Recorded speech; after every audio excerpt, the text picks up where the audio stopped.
Mes chers collègues, je vous propose que nous commencions cette commission qui a plusieurs points à l'ordre du jour. Mais je voudrais vraiment souhaiter la bienvenue à toute l'équipe d'Action Logement, voilà, qui est là, que je vais vous présenter pour cette audition qui a un grand succès. Voilà. Aujourd'hui, ça fait longtemps que nous souhaitions vous accueillir. Donc, mes chers collègues, nous avons donc le plaisir d'accueillir aujourd'hui Monsieur Bruno Arcadipane, président d'Action Logement, au nom du MEDEF, accompagné de Monsieur Philippe Langrand, voilà, vice-président au nom de la CFDT, et de Madame Nadia Bouillet, que tout le monde connaît bien, directrice générale, pour faire le point sur la situation du groupe paritaire, mais aussi sur les négociations avec le gouvernement en vue de la signature, en tout cas de la conclusion de la convention quinquennale.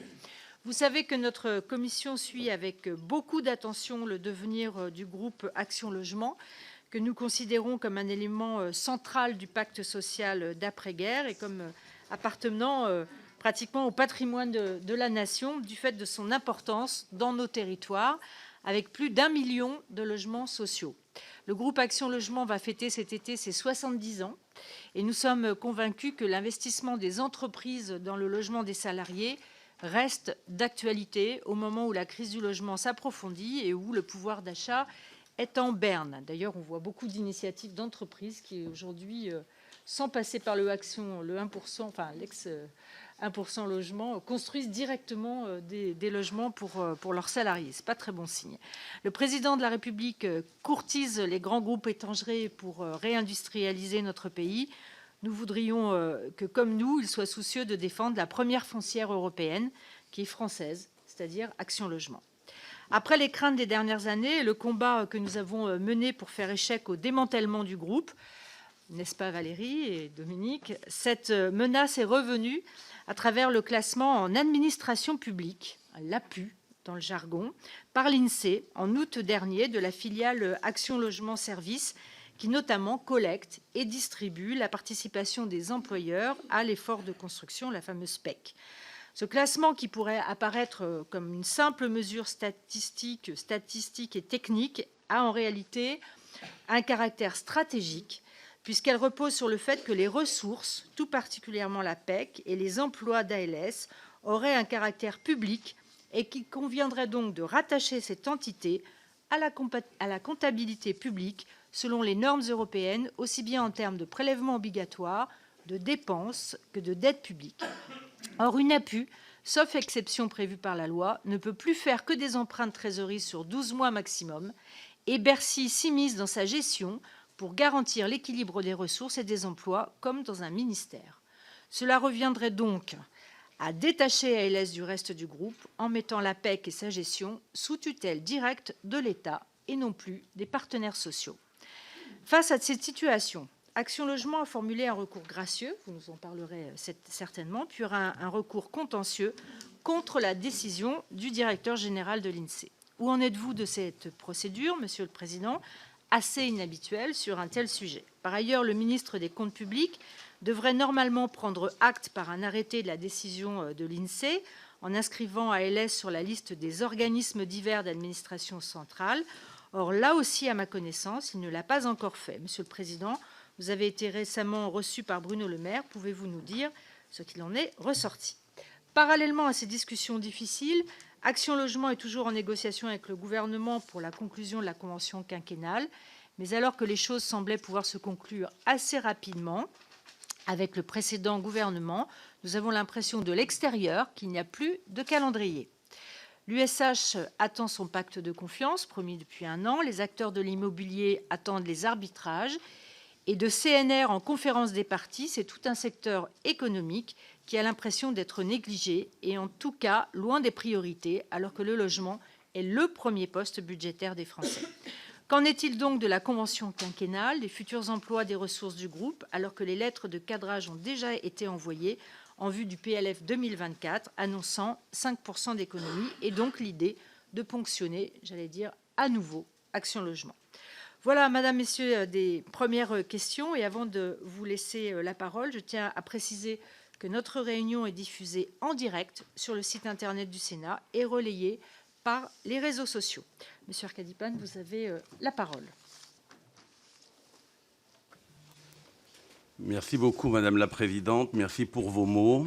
Merci également pour cette introduction extrêmement précise de la situation. Mesdames les sénatrices, Messieurs les sénateurs, merci d'être venus aussi nombreux ce matin à cette audition.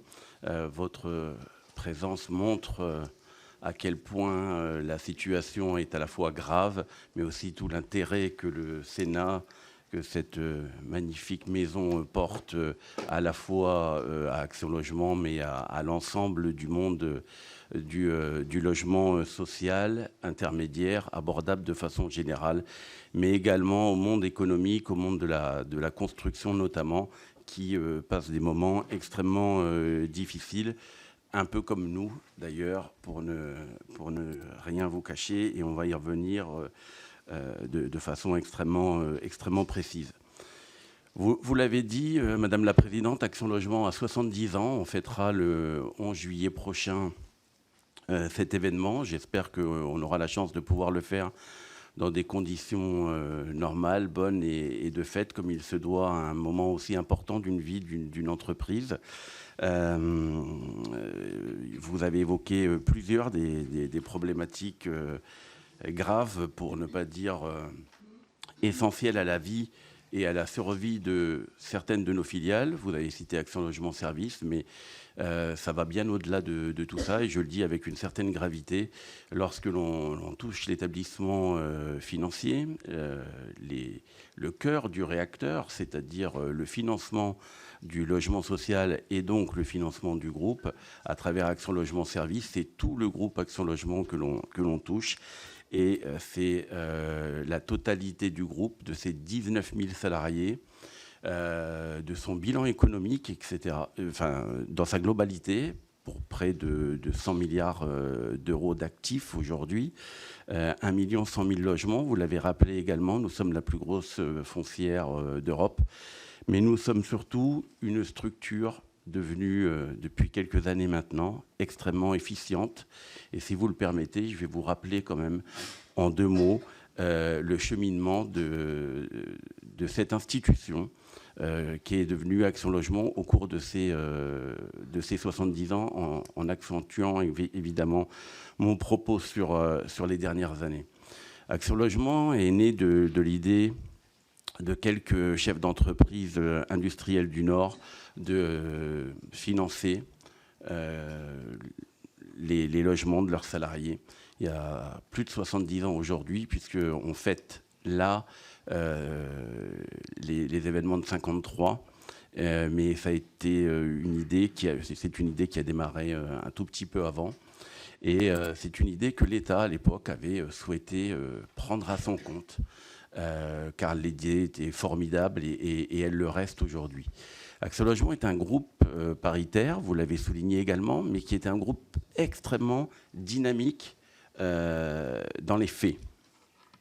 C'est un groupe depuis toujours qui est dans le faire, mais c'est un groupe qui a énormément évolué.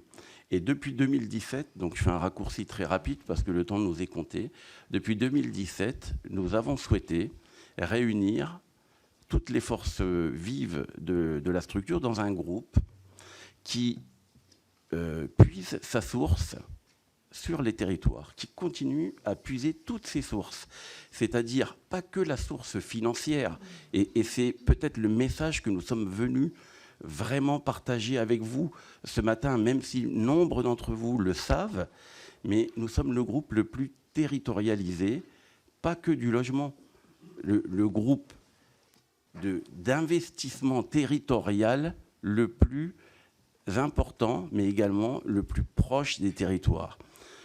Nous avons gardé un seul opérateur pour collecter la PEC, mais pour mieux nous répartir sur l'ensemble des territoires. Aujourd'hui, le spectre d'intervention d'Action Logement est évidemment des terres du Nord, terres de nos origines, à Marseille, mais également de Mamoudzou, à Mayotte, où nous sommes aujourd'hui le premier investisseur, à Pointe-à-Pitre. Donc on fait le tour du globe, La directrice générale était il y a quelques jours à Saint-Pierre-et-Miquelon. Je partirai dans quelques jours signer à Saint-Martin. Nous continuons à développer ce lien avec les territoires, avec une force et une détermination que nous n'avons jamais remis en cause et que nous n'avons jamais eu jusque-là. Donc aujourd'hui, pour être très clair, c'est tout ça qu'on veut remettre en cause. C'est cette vision de la territorialité. Notre source, elle est collectée par ALS. Mais elle a été collectée pourquoi par Action Logement Service? Pour de l'efficience. Aujourd'hui, on collecte pour un montant qui est 4 fois inférieur à celui de l'URSSAF. Donc, je me rappelle être venu plancher devant vous il y a quelques années pour vous dire, mais ça n'est pas possible qu'on soit ursafisé parce qu'on est aujourd'hui extrêmement bon, efficace dans la collecte. Ça a été admis après maintes discussions et combats, notamment avec M. Dussopt, qui voulait ursafiser la collecte. Nous avons aujourd'hui la même problématique avec cette capacité d'emprunt qui va être totalement bloquée si nous étions, s'il y avait la signature de ce décret qui nous transformait en APU, donc à terme en ODAC. Et vous l'avez extrêmement bien dit, on ne peut rien faire dans l'immobilier avec une capacité d'emprunt à 1 an. Et encore moins avec cette épée de Damoclès de nous donner sous quelle forme et pour combien de temps cette capacité de continuer à emprunter. Donc on serait toujours à la merci d'une décision du PLF d'après pour emprunter ou pas. Donc ce qui est extrêmement important pour une maison comme le Sénat qui défend les mêmes valeurs que nous, cette France de tous les territoires, cette France égalitaire, cette France ouverte à l'ensemble des sujets économiques, c'est véritablement, nous sommes à un moment essentiel pour le groupe Action Logement, et pas uniquement pour ALS, mais essentiel pour le logement social, essentiel pour la France. Parce que cette transformation d'Action Logement en APU est très clairement, en administration publique, est très clairement la politique du nœud coulant. Demain matin, nous sommes étranglés financièrement et c'est l'ensemble du secteur qui va bouger et qui va être atteint. Donc, l'efficience, ça se mesure. Et depuis quelques années, on a mis en place d'abord une nouvelle équipe dirigée par Nadia Bouillet, et puis tout un tas de curseurs qui nous permettent de mesurer nos actes sur les territoires. Donc, nous avions pour première mission, en 2017, donnée par les partenaires sociaux, de doubler notre capacité de production. C'est un objectif atteint. En 2017, nous produisions 24 000 logements, près de 50 000 cette année. Nous construisons un logement social sur 3. Nous devions améliorer notre niveau de performance de service de près de 40%. Je suis en mesure de vous dire que nous avons augmenté notre capacité de service de plus de 50%. Plus de 800 000 aides sont attribuées aux salariés par an. 800 000 aides aux salariés par an. Donc l'ADN de notre groupe est resté identique. On l'a beaucoup modernisé, ce groupe, mais on a toujours gardé cette même vision de l'aide aux salariés pour se rapprocher de leur emploi. Le lien emploi-logement est l'ADN d'Action Logement. Donc vous imaginez quelle a été mon émotion lorsqu'il y a quelques jours, le ministre Attal dit que les 2 coups de rabot qui seront portés encore cette année seront sur le ministère de l'Emploi et le ministère du Logement. Quand vous êtes, entre guillemets, le garant pour mes pairs, entrepreneurs, vous l'avez rappelé, Madame la Présidente, et c'est essentiel de le dire, je suis assis sur un siège MEDEF. Je dois des comptes à mes pairs. Je suis au conseil exécutif, ils sont tous autour de la table. Tous les représentants des plus puissantes fédérations ont aujourd'hui un problème d'embauche. On a besoin d'un outil comme Action Logement. Quand le vice-président, et il pourra l'exprimer tout à l'heure, on nous explique que certains pourraient mieux connaître les besoins des salariés. Il a été le patron de la CFDT Île-de-France. Il est l'un des plus grands connaisseurs du ressenti des salariés. Et on vient nous expliquer que patronat et syndicats, salariés, on pourrait demain matin décider à notre place et mieux que nous. Enfin, un peu d'humilité. On essaie, nous, d'être au plus proche des territoires. Quand je disais 19 000 salariés répartis sur l'ensemble des territoires, c'est vrai, mais on a aussi des centaines de mandataires des organisations syndicales comme patronales dans les territoires. Notre conseil d'administration est démultiplié sur toutes les régions de France. Et je dis bien toutes les régions de France. Donc là aussi, les remontées sont essentielles. Quand je disais on puise nos ressources financières, mais également intellectuelles des territoires, c'est le côté singulier d'Action Logement. On le fait depuis toujours avec cette efficience qui est arrivée et qui est mesurée. Donc aujourd'hui, on a donné tous ces résultats. On les a donnés au plus haut niveau de l'État. On les a donnés à tous ceux qui nous les ont demandés. On les a présentés de façon extrêmement régulière au Sénat, à l'Assemblée nationale. On est d'une transparence totale. Je rappelle qu'il y a 3 commissaires du gouvernement dans tous les conseils d'administration des structures importantes. Action Logement Groupe, donc la Faîtière, Action Logement Immobilier, Action Logement Service, la Foncière Logement, tous ces gens-là sont présents. Donc le ministre des Finances, le ministre du Budget, le ministre du Logement ne peuvent pas ignorer la moindre décision prise dans le groupe Action Logement. Pourquoi encore aller plus loin en transformant Action Logement Service en administration publique? Pourquoi imaginer demain faire à notre place? C'est impensable pour les partenaires sociaux, c'est impensable pour les salariés de cette structure où nous allons avoir, et ça a commencé, des problèmes.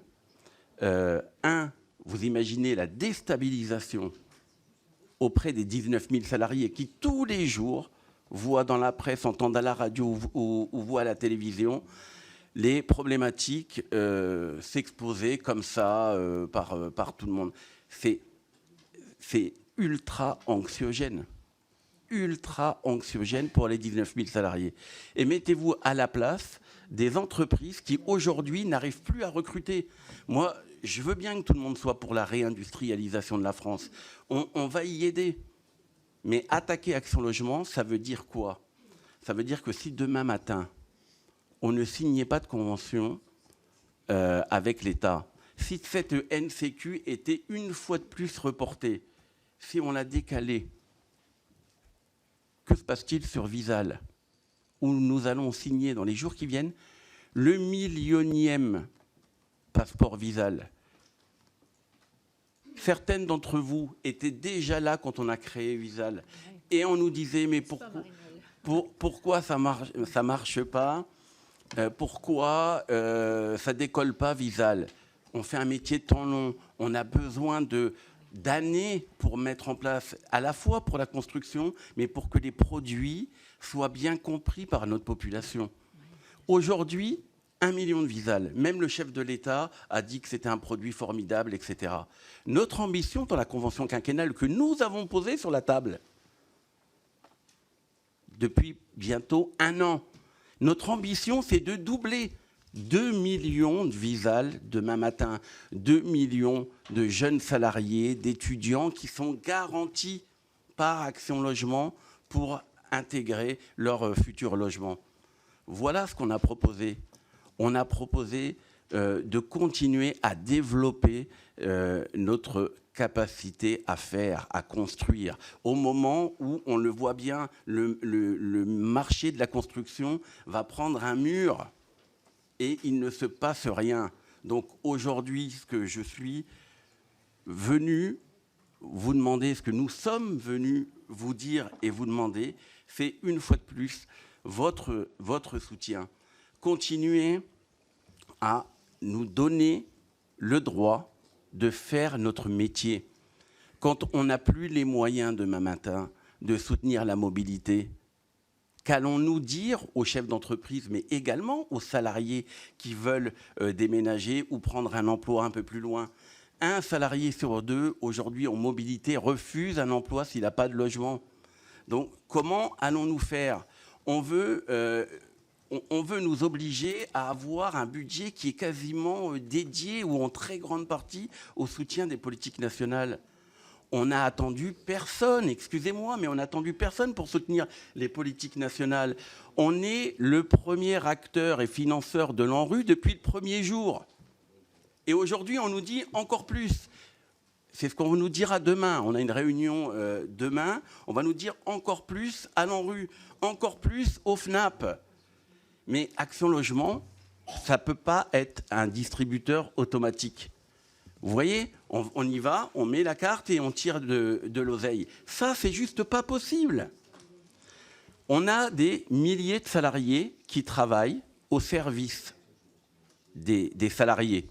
On en a des milliers, notamment chez Action Logement Service. Si demain, on ne fait que donner notre argent à l'ANRU, à l'ANA, au FNAP, etc., que font ces salariés ? Aujourd'hui, la mobilité est touchée. On va devoir, pour la première fois de l'histoire, et là je le dis avec beaucoup de gravité, pour la première fois de l'histoire, on va devoir fermer une de nos filiales, celle de la mobilité. Ma nouvelle ville est aujourd'hui sous PSE. Parce qu'on n'a pas le choix. On est responsable. Vous imaginez ce que ça veut dire pour un groupe paritaire, faire ce genre de choses, prendre ce genre de décision. C'est grave. C'est très grave. Donc je souhaite de tous mes voeux que la trésorerie d'Action Logement ne soit pas centralisée, que l'ursafisation de l'APEC ne soit pas réalisée, que la signature de ce décret n'arrive jamais, que l'on nous laisse travailler et surtout pouvoir emprunter. Et si demain, nous avions même une dérogation, et là aussi c'est grave, une boîte de notre poids qui serait sous dérogation pour avoir le droit d'emprunter, est-ce que nous allons aussi être obligés d'emprunter à l'AFP ? À l'AFT, pardon ? Est-ce que c'est ça qu'on veut ? Demain, Action Logement va emprunter auprès de l'État ?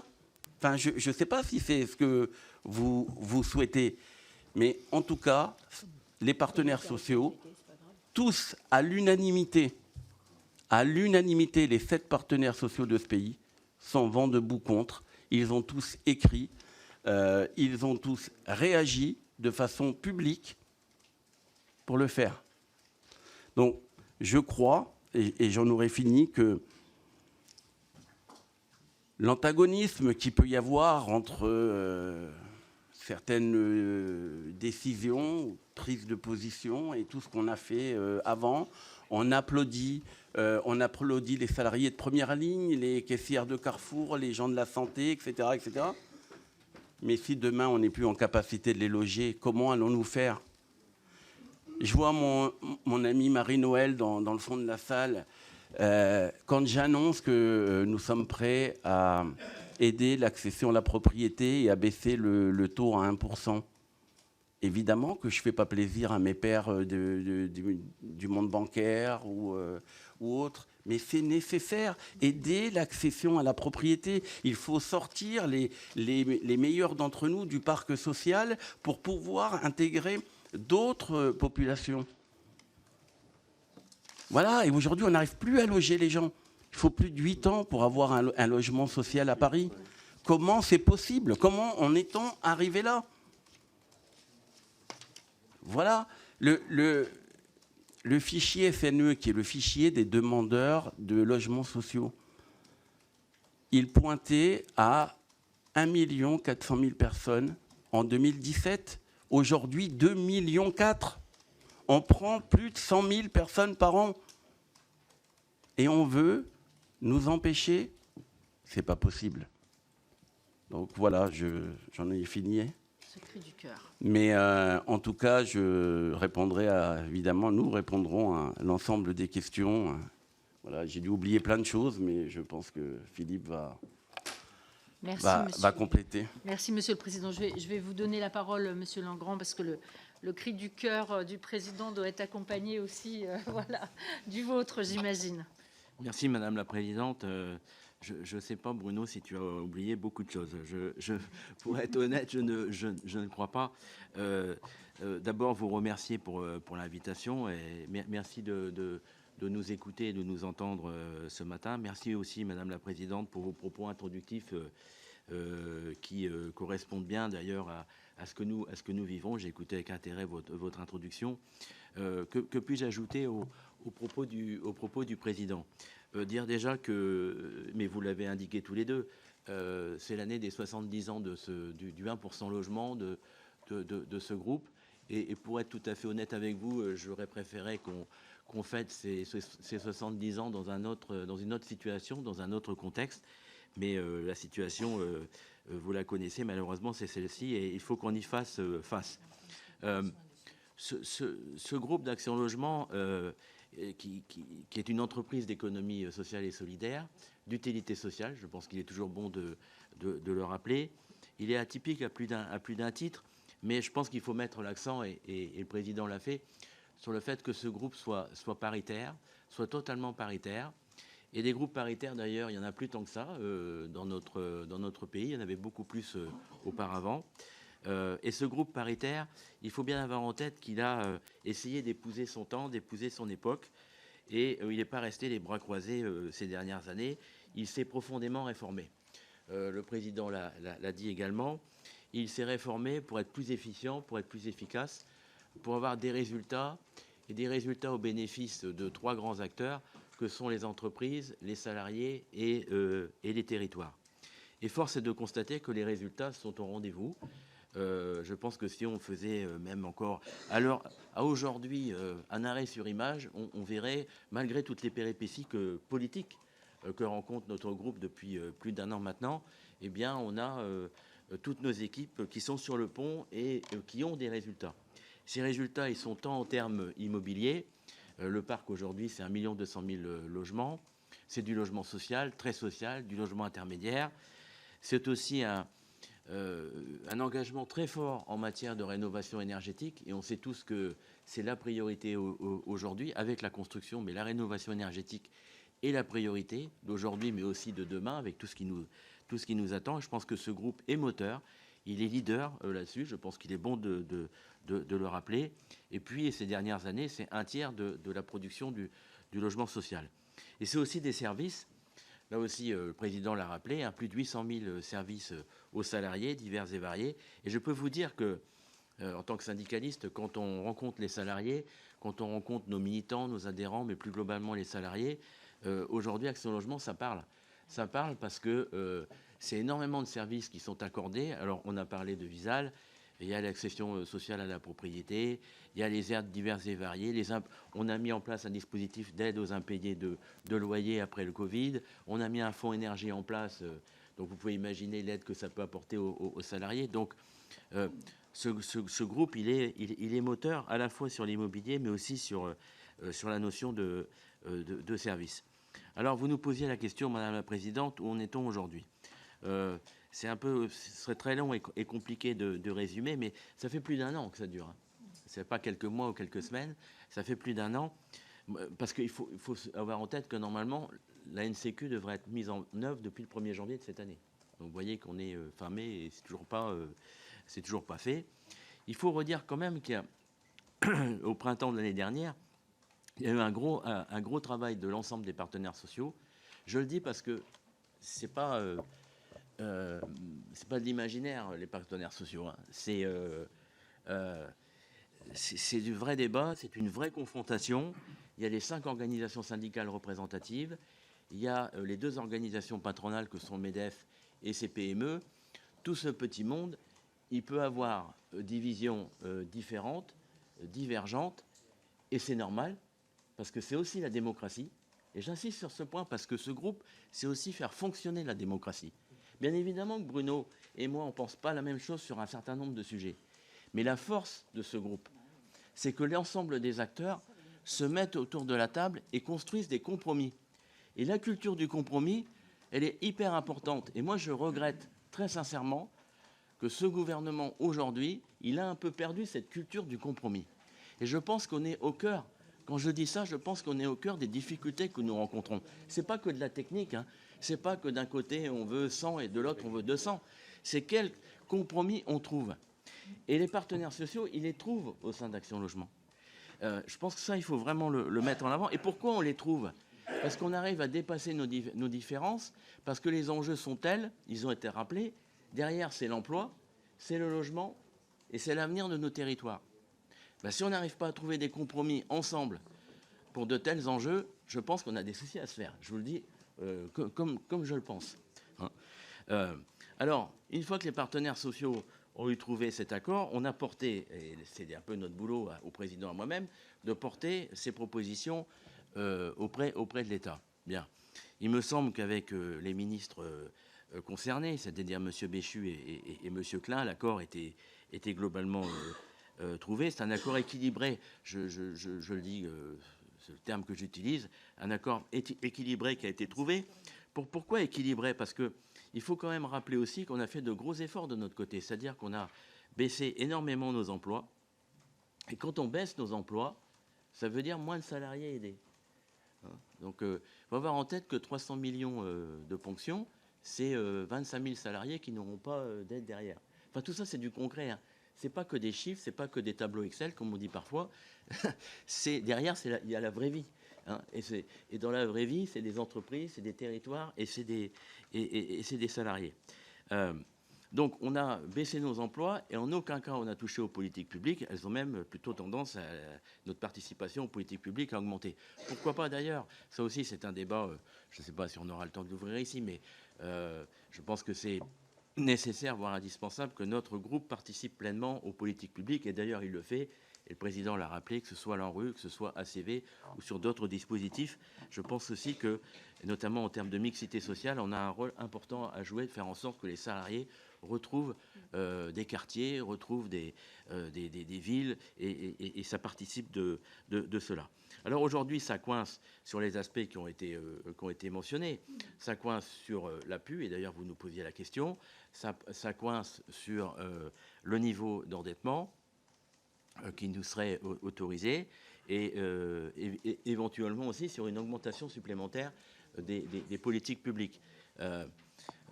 Donc les difficultés sont réelles, elles ne sont pas résorbées à l'heure qu'il est. Le président rappelait la réunion que nous aurons demain, mais enfin on a des réunions chaque semaine quasiment, donc c'est très difficile de dire si demain on avancera. Mais je peux que redire ce qu'a dit le président, c'est-à-dire l'APU touche à notre possibilité de s'endetter à long terme, et on sait très bien que nos structures a besoin d'un endettement à long terme. Alors on nous dit peut-être qu'il y aurait des dispositions afin que, mais il y a aussi une conséquence politique, et d'ailleurs vous l'avez rappelé, Madame la Présidente, la conséquence politique, c'est derrière quel sera ou quel est le rôle des partenaires sociaux. On voit bien que tout ça serait amené à évoluer et pas dans le sens que nous souhaitons, vous l'imaginez. Hein. Quant au niveau d'endettement, il est crucial pour notre groupe de façon à continuer la rénovation énergétique, la construction et les services aux salariés. Et d'ailleurs, une des craintes que j'ai, c'est qu'on rabiote les services aux salariés pour passer sur autre chose qui n'est pas acceptable pour les organisations syndicales. Vous pouvez l'imaginer. Alors, pour terminer, parce que beaucoup de choses ont été dites, mais je pense qu'on est à un moment, là aussi le président l'a rappelé, on est sur un développement économique un nouveau, un souci de réindustrialiser la France. Là aussi, il faut être concret. Hein. Quand on participe au canal Seine-Nord, au financement du canal Seine-Nord, on y était il y a peu de temps, qui va développer toute cette partie des Hauts-de-France, qui va sans doute développer une métropole comme Dunkerque. Ce ne sera pas que le canal, mais il va y participer.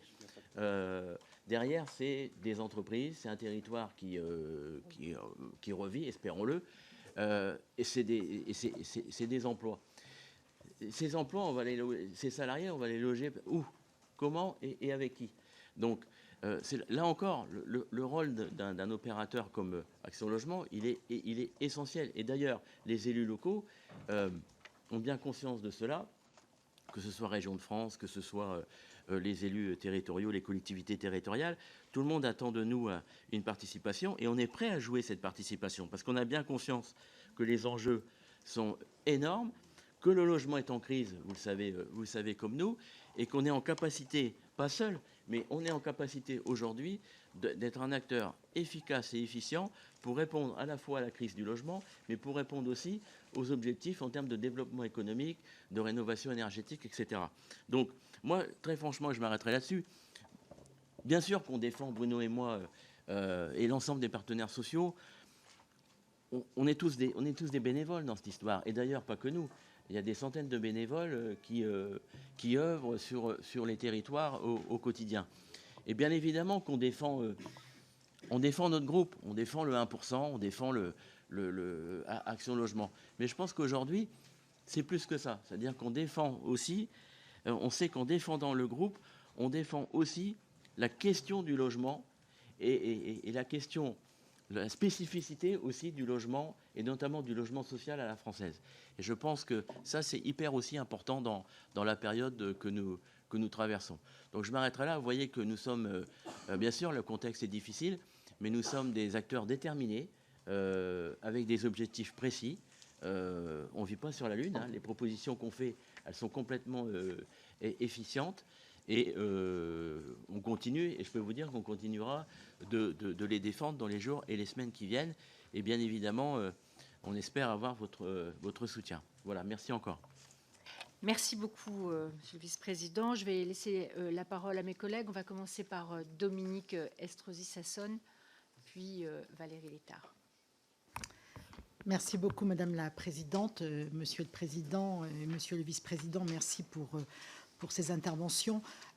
Vous savez combien ici nous sommes attachés, nous l'avons démontré il y a un certain nombre d'années lorsque déjà le gouvernement voulait porter atteinte à Action Logement à travers la réforme de votre groupe en voulant légiférer uniquement par ordonnance et à l'initiative de la présidente, une mission flash avait été mise en œuvre de façon transpartisane, c'est important de le souligner, avec Marie-Noëlle, avec Valérie, avec Viviane et moi-même. Et je crois qu'on peut pouvoir dire qu'à travers cette mission flash et le fait qu'on a vraiment alerté le gouvernement, on a pu là aussi faire reculer autant que faire se peut le gouvernement. Vos interventions montrent bien sûr combien votre groupe aujourd'hui est dans le collimateur du gouvernement, mais je dirais c'est votre groupe, mais c'est d'une façon beaucoup plus générale, la politique du logement qui est dans le collimateur du gouvernement. Et depuis 2017, Emmanuel Macron et ses gouvernements successifs n'ont jamais autant négligé cette politique du logement. On en voit aujourd'hui les conséquences avec une crise du logement sans précédent, particulièrement grave. Mais aussi, on voit combien à chaque fois, la seule vision portée sur cette politique du logement par Emmanuel Macron et ses gouvernements a été de vouloir réduire les dépenses publiques et de considérer que cette politique du logement, elle coûtait trop cher. On a vu encore les récentes déclarations du chef de l'État qui quand même dénonce, fustige un système de surdépenses publiques pour de l'inefficacité collective. Donc, je crois que là, tout est dit, malheureusement. Et donc, bien évidemment, nous, on ne cesse aussi aujourd'hui de le dénoncer. Et on voit les répercussions que cela a. Et le fait qu'on vous empêche demain d'agir, ça aura des conséquences extrêmement graves sur nos territoires, vous l'avez souligné à juste titre, sur les entreprises et sur l'ensemble des salariés.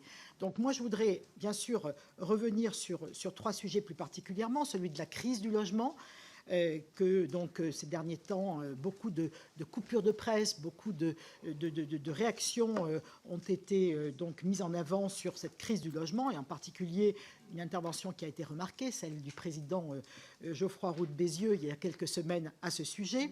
Donc je voudrais savoir plus concrètement comment aujourd'hui les difficultés actuelles du secteur de la construction sont perçues par votre groupe et comment elles se traduisent dans vos chiffres de production.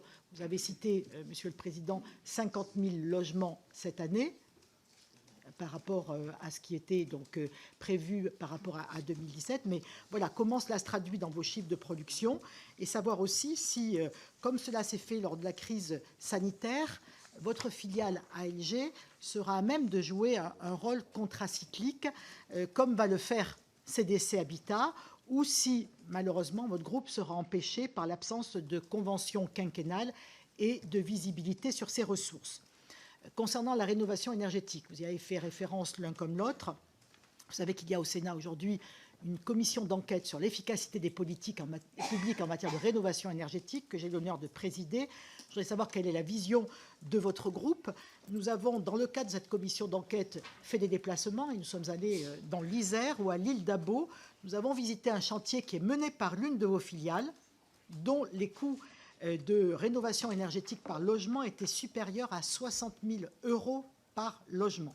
Serez-vous en mesure de faire face à ces enjeux financiers et opérationnels de la rénovation énergétique de votre parc, et cela sans abandonner la construction neuve, parce que ce qui nous inquiète aussi, c'est une petite musique ambiante qui ne cesse de monter et qui, au contraire, dit que nous n'aurions plus besoin de construire dans notre pays, mais qu'il faudrait tout mettre sur la rénovation énergétique des logements, ce que nous ne contestons pas, mais je pense qu'il est absolument indispensable de continuer à agir sur les deux piliers, celui de la rénovation énergétique des logements, mais celui de la construction neuve qui est absolument indispensable dans notre pays. Et que pensez-vous du concept de seconde vie des bâtiments sur lequel un appel à manifestation d'intérêt vient d'être lancé? Enfin, à l'automne dernier, la décision du gouvernement de prolonger le prélèvement de 300 millions d'euros sur les ressources d'Action Logement pour alimenter le FNAP et notamment financer la rénovation énergétique a divisé les acteurs du logement social, certains regrettant le manque de transparence dans la répartition de la PEC. Vous y avez déjà pour partie répondu, Monsieur le Président. Mais alors que se prépare le prochain projet de loi de finances, cette hypothèque et cette difficulté sont-ils véritablement aplanies aujourd'hui? Et enfin, un dernier point, dans la crise sanitaire, l'emploi saisonnier, on a vu combien il est devenu fragile, parce que pour recruter aujourd'hui dans un certain nombre de nos départements qui font appel à beaucoup de main-d'œuvre saisonnière, les entreprises doivent principalement d'abord être en mesure de proposer un logement et qui est prioritaire par rapport à l'emploi qu'ils offrent ensuite. En particulier, je pense au domaine de l'hôtellerie-restauration. Je sais que vous expérimentez bon nombre de solutions en la matière, de la cohabitation intergénérationnelle entre les seniors et les saisonniers, de la location de mobil-homes dans des campings municipaux, l'ouverture par votre filiale INLI de résidences qui sont dédiées aux saisonniers, mais également aux chercheurs, à Montpellier, je crois. Donc, est-ce que vous pourriez éventuellement nous présenter un petit peu plus cette boîte à outils sur ce segment plus spécifique? Merci. Dominique. Valérie Létard, ensuite Marie-Noëlle Lienemann. Merci beaucoup, Madame la Présidente. Et à mon tour, et après Dominique Estrosi, bien sûr, de remercier Bruno Arcadipane et Philippe Langrand, et d'y associer, bien sûr, leur directrice Nadia Bouillet avec son équipe, parce que effectivement, ils viennent de nous rappeler le parcours qui a été entamé depuis plusieurs années maintenant par votre groupe Action Logement. 70 ans, effectivement, un anniversaire d'un héritage du pacte social d'après-guerre. Sophie Primas l'a rappelé.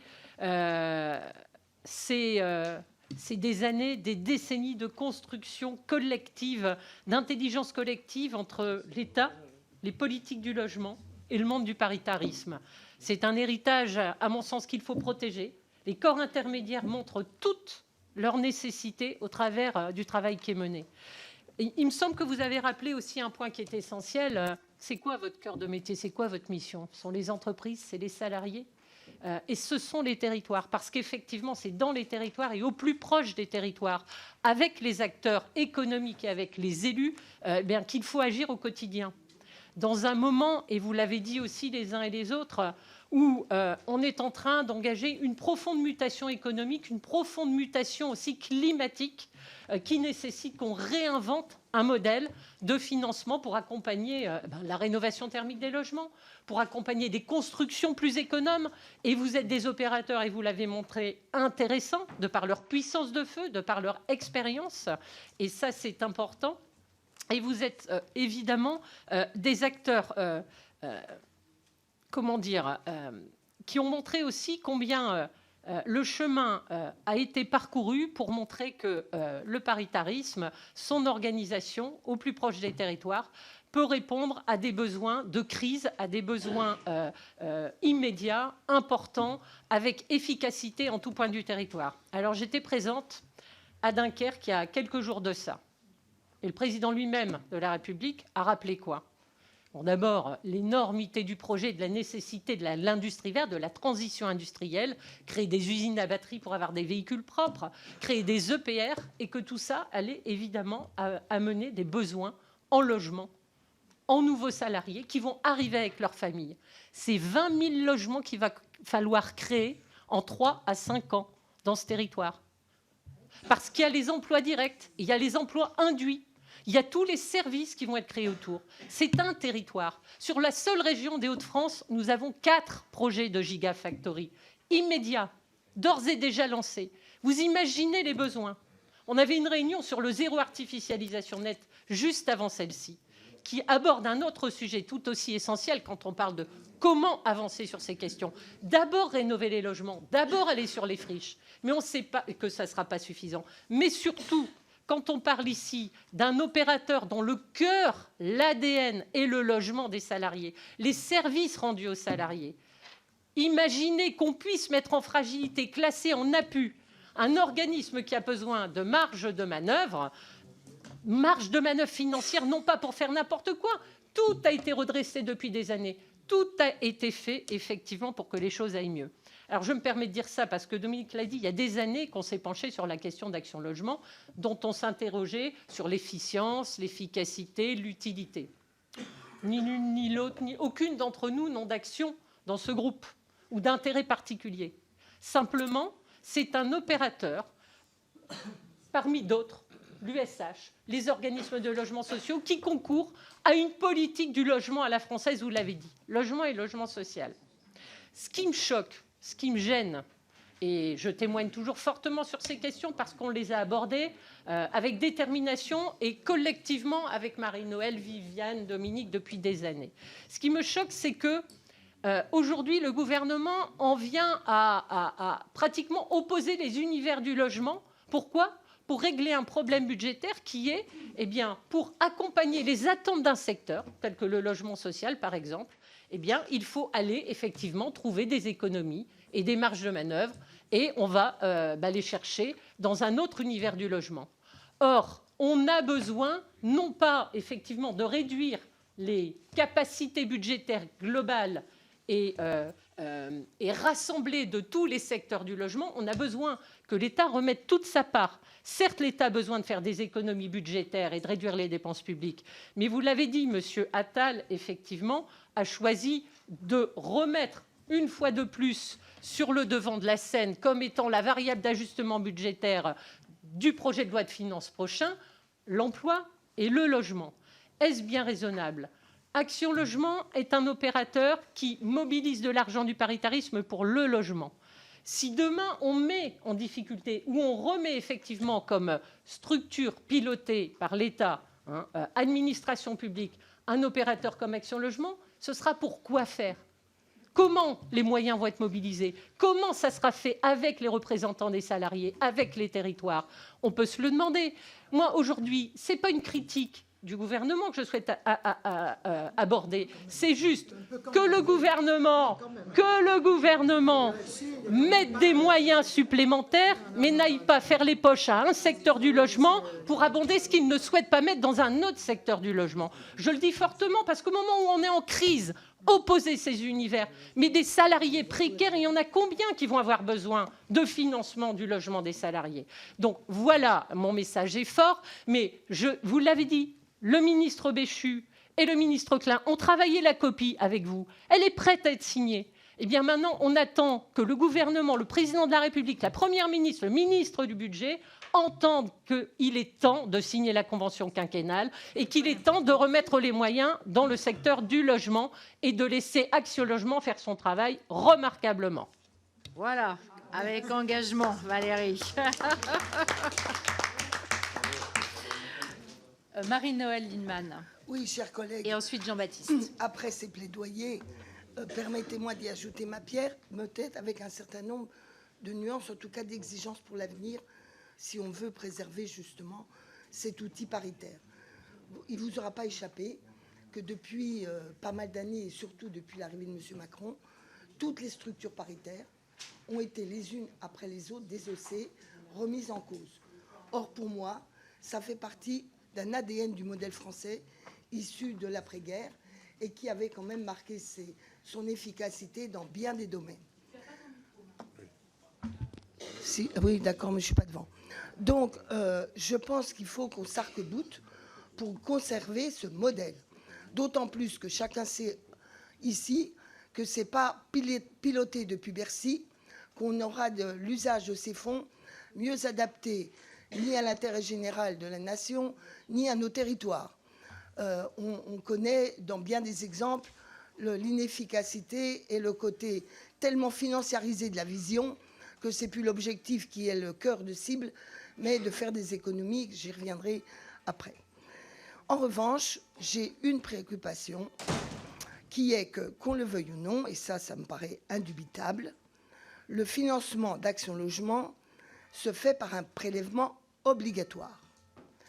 Donc, de fait, comme d'ailleurs la Sécu, c'était historiquement un prélèvement obligatoire. Donc, de fait, Action Logement n'est pas simplement un acteur parmi d'autres. Il est un acteur qui doit porter une part de l'intérêt général et pas simplement la défense d'un seul secteur, puisque tout le monde y contribue, prélèvement obligatoire. Et je vais prendre l'exemple des HLM. Vous nous dites à juste titre, et c'est vrai qu'il y a eu un très beau travail qui a été mené pour doubler la production. Sauf que quand vous êtes un acteur d'Action Logement, vous bénéficiez d'un accès à des fonds propres aisés et un certain nombre de subventions ou d'aides qu'un certain nombre d'autres organismes, qui soient des offices, des autres SA, je ne vous parle pas des coopératives qui en locatif ne sont pas gigantesques, n'en bénéficient pas. Et d'ailleurs, le rapport de la Cour des comptes a bien montré que l'argent d'Action Logement n'était pas équitablement réparti, pour ce qui est du monde HLM, entre les opérateurs HLM. Donc ça, il faut que ça évolue. Il faut que ça évolue sur un autre champ, qui est que quand vous bénéficiez d'une aide d'Action Logement, l'attribution est faite par Action Logement et pas par d'autres acteurs, notamment les collectivités. Donc, la différence entre une subvention qui passe par le FNAP et une subvention qui passe par Action Logement, c'est quand vous êtes un maire, celle qui vient du FNAP, c'est la répartition du contingent public et général.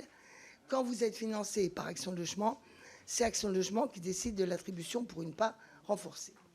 Donc on a beaucoup d'élus locaux qui considèrent que certes, il faut loger les salariés, mais ils ont des salariés dans leurs offices, ils ont des salariés dans leur SA, ils ont des salariés, tout ne peut pas passer par Action Logement. Donc ma préoccupation, c'est mon souhait, mais je sais bien que mon souhait n'est pas là forcément le choix de tous. Mon souhait, c'est quand même que la participation d'Action Logement au FNAP, ce qui ne nous dispense pas d'exiger l'intervention de l'État, parce que l'aide à la pierre est devenue tellement faible dans ce pays que ça devient insupportable, je considère, et je voudrais vous interroger, est-ce que dans vos propositions, vous acceptez l'idée d'une contribution négociée entre Action Logement et l'État au FNAP pour financer le monde HLM? Pour ma part, je l'ai toujours défendu et je pense que ça pourrait être acceptable.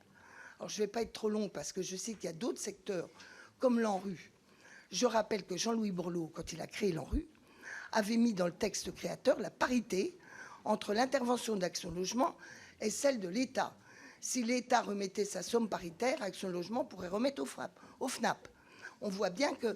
Mais ce n'est pas qu'une question de masse budgétaire, c'est une question de principe. Donc voilà ma préoccupation. Je ne vais pas vous refaire mon plaidoyer pour l'accession sociale à la propriété, mais quand j'entends le président de la République nous dire qu'il faut s'occuper des couches moyennes, etc., et qu'il sabre tous les outils de l'accession à la propriété, alors que ça constitue pour beaucoup et une promotion sociale et un outil de mobilité, je regrette, mais je ne désespère pas de convaincre, que la prime d'accession à la propriété pour les ménages modestes qui avait été mise en œuvre pourrait être défendue par Action Logement dans la convention quinquennale. Merci Marie-Noëlle. Je vais vous proposer peut-être de réagir à ces 3 premières interventions et ensuite on prendra l'ensemble des autres questions. Alors je vais essayer de répondre à ces multiples questions, Il y en a plein, au moins sur l'aspect politique. Déjà, si j'arrive à rien oublier, notamment au niveau des 150 questions de Dominique. Et puis peut-être que Nadia Bouillet pourra nous donner quelques chiffres et quelques exemples extrêmement précis pour répondre à l'ensemble des questions posées. Peut-être commencer par la question qui a été posée par la sénatrice Estrosi Sassone sur le contexte de la construction, ce qui m'emmènera ensuite à réagir sur le reste. La situation est évidemment dramatique, hein, je l'ai dit à l'AFP dernièrement. La construction neuve est au point mort. Je ne vais pas revenir sur les chiffres calamiteux et notamment en très grande accélération, enfin en régression profonde depuis ces derniers mois. La construction de façon générale est exsangue. Les permis de construire, c'est moins 27 si on prend le premier trimestre, etc. Enfin, on va vraiment se heurter à un mur et on y va en klaxonnant, mais personne n'entend, quoi. Et là, on a une vraie problématique. Si vous rajoutez ça à ce que j'ai dit dans mon propos introductif, c'est-à-dire cette demande de logements sociaux qui croît de façon exponentielle, et si on croise ça avec l'enjeu de rénovation énergétique dont vous faisiez allusion, Madame la sénatrice aussi. Donc, voilà, c'est tout ça qui fait que si vous y rajoutez en plus un petit peu d'inflation, des taux qui explosent, et évidemment pour les bailleurs sociaux, je ne reviendrai pas sur l'impact financier que ça peut avoir. Et si vous rajoutez le 1,3 milliard de RLS que l'État continue à ponctionner, eh ben on en arrive à un constat super simple. Et je vais vous le dire. Sur 2023, aucun bailleur social, Action Logement inclus, aucun bailleur social ne fera un résultat positif. Donc c'est quoi le résultat positif pour un bailleur social? En fait, c'est son autofie. Le curseur, évidemment, il faut regarder tous les curseurs techniques, mais le curseur le plus important, c'est l'autofinancement. Parce que sans ça, on ne fait plus rien. Eh bien, en 2023, aucune structure, qu'elle soit ESH, Action Logement, Office Public, SEM, n'aura un autofi positif. On est à l'os. Voilà, je ne peux pas le dire autrement. Tout le monde a essayé de faire des économies, tout le monde a fait extrêmement attention, etc., etc. Mais à un moment donné, c'est plus possible. Peut-être que piquer 1 milliard d'euros au monde du logement, c'était faisable sur un quinquennat. Mais 1,3 milliard par an, là, on a dépassé les 10 milliards d'euros depuis 2017. Donc, à un moment donné, c'est comme dans toute entreprise, il y a une limite, il y a un curseur, un niveau sous lequel on ne peut plus descendre. Eh bien, on y est, mais personne ne veut l'entendre. Donc, les dodus dormants, c'est mort. Mais je peux vous dire, c'est mort depuis longtemps. Donc aujourd'hui, vous avez des structures qui réfléchissent à comment ils vont faire pour financer les trucs obligatoires, c'est-à-dire l'entretien des ascenseurs, des problématiques de sécurité. Donc on a dépassé ce problème. Donc évidemment que derrière, il faut gérer la décarbonation. Si on veut aller un peu plus loin, qu'est-ce qu'on va continuer à avoir comme moyen pour aller vers l'innovation? Le secteur de la construction, et notamment le secteur du social, est un secteur qui, depuis toujours, est à la pointe de l'innovation.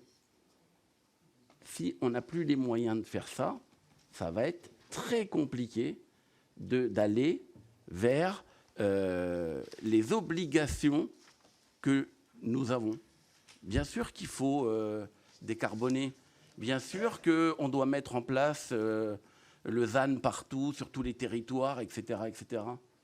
Mais à un moment donné, toutes ces demandes, elles sont impossibles à mettre en place aussi vite et surtout financièrement. Donc moi, je veux bien qu'on ne parle pas de l'aspect financier, parce que c'est un peu, voilà, vous devez assumer vos responsabilités d'utilité publique ou sociale.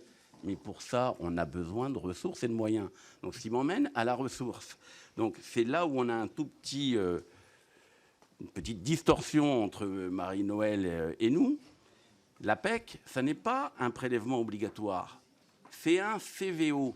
Donc, c'est une contribution obligatoire volontaire. Non, mais il y a une différence. Mais je vais vous l'expliquer. Je vais vous l'expliquer en 2 secondes. Je vais vous l'expliquer techniquement en 2 secondes. Vous avez 3 possibilités. Vous avez 3 possibilités de verser la PEC. Soit par une contribution normale, financière, donc ce qui pourrait ressembler là à un prélèvement, mais c'est loin de faire 100%, très loin de faire 100%. Vous avez les gros groupes, donc le gros de la PEC, pour être clair, qui préfèrent nous prêter de l'argent. Donc, ils ne versent pas, eux, une contribution. Ils nous prêtent de l'argent sous forme d'un prêt bonifié, si vous voulez, qui, lui, correspond à une contribution en termes financiers. Mais c'est un prêt. C'est-à-dire que dans nos comptes et dans ceux des boîtes, il y a évidemment un actif. Il y a un actif. C'est pour ça qu'Action Logement Service est un établissement financier assujetti au contrôle de la CPR, comme toutes vos banques. Voilà. Et il y a une 3e possibilité. Et vous l'avez dit, Madame la Présidente, il y a aussi possibilité de construire en direct ces logements. C'est ça la différence entre un prélèvement. Et puis, j'irai même plus loin. Vous voyez ? J'irai même plus loin. Nous, 100% de notre ressource, elle vient des entreprises de plus de 50 salariés. 100%.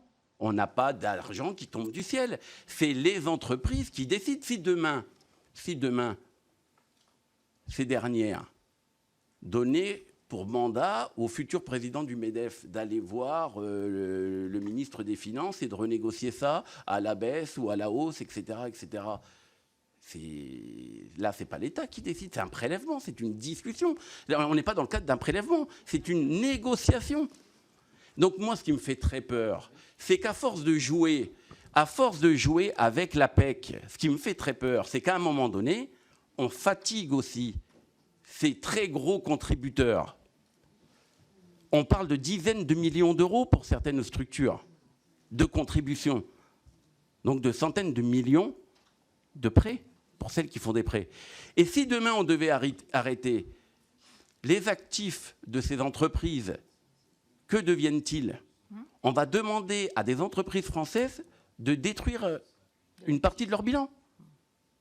Donc attention à ne pas jouer avec le feu, parce qu'on va vraiment finir par se brûler. Donc, ensuite, la différence entre lorsque nous nous traitons les dossiers et quand d'autres le font pour nous. Et notamment si demain, c'était Bercy. On a attribué, on a distribué depuis 70 ans 100% de notre recette au service des salariés et à la construction. Demain matin, je vous garantis que ça sera plus 100% et ça partira en Suisse. Je veux juste vous rappeler un exemple. Il y a quelques années, j'ai signé avec Bruno Le Maire. Vous voyez, les acteurs ne changent pas beaucoup. J'étais déjà président, il était déjà ministre des Finances. Quand la loi Pacte passe, on ne nous demande rien, mais on est quand même impacté de 300 millions par an. Différence des versements des entreprises de 20 à 50. On dit, il n'y a pas de problème, on va vous compenser. Bien sûr, on a signé un accord. On a été compensé une année. Donc vous voyez, quand... Vous voyez quand on nous dit, on va vous donner l'autorisation d'emprunter. N'ayez pas peur. N'ayez pas peur, ça va bien se passer. On va vous donner une dérogation. Mais une dérogation, combien de temps? Une fois? Un an? Non. Donc c'est pour ça que la situation est extrêmement grave. Et je rajouterai peut-être quelques détails. Vous savez, l'INSEE, c'est pas l'INSEE qui pilote la France quand même. L'INSEE déjà dépend aujourd'hui d'Eurostat, donc c'est au niveau européen.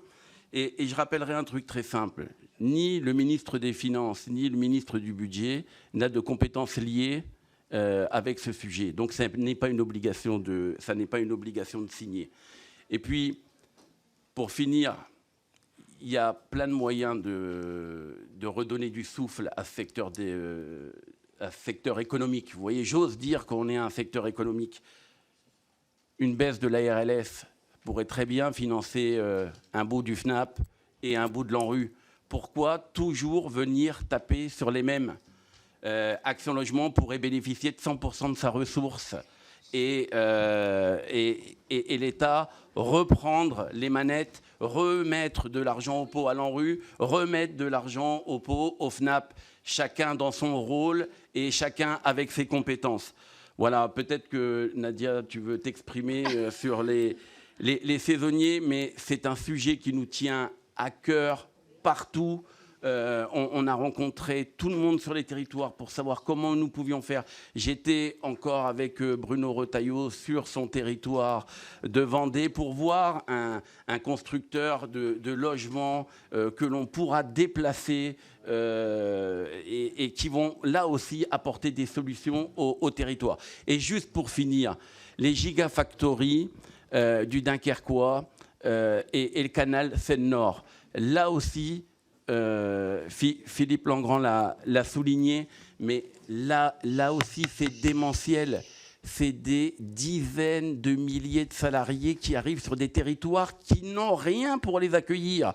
Donc, comment peut-on vouloir freiner le premier acteur du secteur lorsqu'on en a tant besoin? Langrand. Je vous engage à peut-être très concentrer rapidement. Parce qu'il y a encore beaucoup de questions. Il y a beaucoup de questions. Beaucoup, énormément. Voilà. Bon, très rapidement, j'ai retenu trois choses importantes dans les questions qui nous ont été posées. La première, autour de la crise du logement, de la rénovation énergétique. Faut-il opposer les deux? Faut-il continuer à construire? Effectivement, il y a une petite musique aujourd'hui qui prend un chemin, disons, il n'y a plus besoin de construire, il y a assez de logements comme ça, et puis certains se projettent d'ailleurs en termes démographiques en disant, voilà, dans 20 ou 30 ans, voilà. En ce qui concerne les partenaires sociaux, et j'allais dire les partenaires sociaux et Action Logement, il ne s'agit pas d'opposer les deux, il faut construire, il faut continuer à construire parce qu'il y a des besoins, et moi je veux bien qu'on dise on attend 30 ans, mais enfin il y a des gens qui ont besoin, et ce sont des millions de personnes qui attendent un logement aujourd'hui. Donc l'urgence n'est pas d'attendre, mais l'urgence c'est de construire, et l'autre urgence c'est de rénover. Donc politiquement il faut faire les deux. Il faut faire les deux. Après, financièrement parlant, on ne va pas retomber dans tout ce qu'on vient de dire depuis tout à l'heure concernant Action Logement. Si on nous laisse faire, on peut faire les deux, et on fera les deux. Alors avec les moyens qui sont les nôtres. Mais en tout cas, politiquement, c'est ce qu'on porte. Ensuite, Valérie a mis l'accent sur l'opposition au sein de l'univers du logement. Je pense que ça, c'est essentiel politiquement aussi. à prendre garde à ça. En tout cas, moi, je vous dis, je fais partie de celles et ceux qui sont extrêmement vigilants à ça, parce que je fais partie de celles et ceux qui pensent que ce monde du logement qui, là encore, hein, c'est un peu comme les partenaires sociaux. On a nos différences, nos divergences, etc. Mais je pense que ce monde du logement social, il doit avancer ensemble. Il doit aussi trouver des compromis. C'est difficile, tu l'as souligné d'ailleurs, c'est difficile, moi je le regrette, et d'autant plus que je pense que ce gouvernement, qu'on peut accuser de plein de choses, mais ce gouvernement, il est très intelligent, il est très habile sur un certain nombre, voilà, et il sait faire, et certains, je le dis, tombent dans le panneau. Moi, je ne fais pas partie de ceux qui vont tomber dans ce panneau-là. Voilà. Hein, mais certains, je sais, sont tombés un peu dans ce panneau de la division, comme tu l'as rappelé, de diviser pour mieux régner. Dernier point, c'est Marie-Noëlle qui mettait en avant l'intérêt général. Alors moi, j'ai envie de dire que depuis que je suis tout jeune et que je milite, même dans ma boîte, dans mon entreprise où j'étais délégué syndical, j'ai toujours mis l'intérêt général au cœur de mes préoccupations et de mes revendications. Et je me souviens d'un vieux militant qui m'avait dit, l'intérêt général, tu prends une image, tu vois un mur, tu as envie de retirer une brique ou deux parce que ces briques t'intéressent, mais si tu prends ces deux briques, le mur risque de tomber. Ben, c'est ça l'intérêt général. C'est de se dire, si je prends quelque chose, est-ce que tout le reste ne va pas tomber? Bon, donc, l'intérêt général, je pense que Action Logement, très franchement, il participe pleinement à l'intérêt général. Et quand on dit une part d'intérêt général, c'est plus qu'une part. Tout a été rappelé, le ANRU, ACV, le FNAP, la participation aux politiques publiques, les pourcentages ne cessent d'augmenter. Ils ne cessent d'augmenter. Donc, même moi qui suis un ardent défenseur de l'intérêt général, il faut bien quand même qu'on se dise qu'à un moment donné, notre cœur de métier, je ne sais plus qui le rappelait, mais notre cœur de métier, c'est quand même de loger les salariés et de répondre aux besoins des entreprises. Et donc, on est quand même dans la situation qui est la nôtre aujourd'hui, à faire en sorte de trouver l'équilibre entre les deux. Et force est de constater que plus les mois et les semaines avancent, plus la part consacrée à l'intérêt général est importante. Et c'est ce qu'on a rappelé sur le FNAP. Très franchement, là aussi, on peut avoir nos différences, nos divergences, même au sein même des partenaires sociaux sur cette question-là. Mais moi, je me souviens l'avoir dit dans le bureau du ministre du Logement, M. Klein, dès le 2 ou 3 septembre, quand on avait été reçu la première fois, j'avais dit au ministre... Alors, au bout d'un moment, on commence à se connaître. Il dit, Olivier, écoute, moi, je ne suis pas contre la participation d'Action Logement au FNAP. Mais à un moment donné, il faut bien se dire, c'est l'exemple que je prenais tout à l'heure, si on verse 300 millions, c'est l'intérêt général, c'est de se dire, c'est 26 000 salariés qui ne toucheront plus de... Voilà. On ne peut pas faire comme si ça n'existait pas, ça. Donc, il faut qu'on trouve les justes équilibres. Et je sais que ce n'est pas facile, mais en tout cas, c'est ça qu'il faut réussir à trouver. Voilà. Merci. Peut-être, Madame la Directrice Générale, sur... le logement saisonnier dont... Alors, juste, là, je reviens sur vraiment un focus sur une problématique qui nous est très chère aussi, parce que c'est une grosse problématique des entreprises aujourd'hui. Et effectivement, la méthode qu'on utilise, c'est bien une méthode de partir des besoins du terrain. Et aujourd'hui, il n'y a pas un modèle économique tout fait sur le logement des saisonniers. Donc, en fait, on teste beaucoup de modèles différents. Avec, je vais vous prendre plusieurs exemples. Notamment, en Haute-Savoie, on a des exemples de remise sur le marché de logements vacants qu'on a pu aider à remettre sur le marché pour des logements saisonniers, ou alors l'intervention avec du logement modulaire, aussi par notre filiale 3F Résidence. Un autre exemple, c'est le Zoo de Beauval qui était venu nous voir avec cette problématique à Saint-Aignan, en disant, voilà, on a plusieurs centaines de saisonniers, on n'y arrive pas, et on a fait une étude à ce moment-là sur l'ensemble du bassin d'emploi, avec les châteaux de la Loire notamment, qui avaient la même problématique.